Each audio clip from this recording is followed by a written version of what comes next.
দেখো কোনটা কোন পয়সা দেখো। হ্যাঁ দেখেছি টাকা। তুমি 1 2টা আবার পড়ো প্রথম থেকে।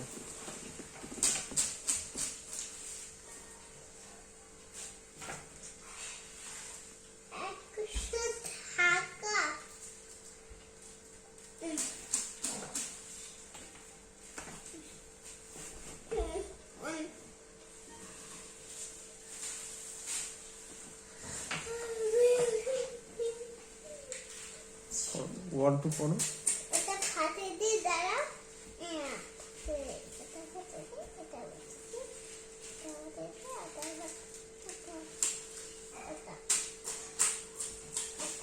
ওয়ান টুটা পড়ো।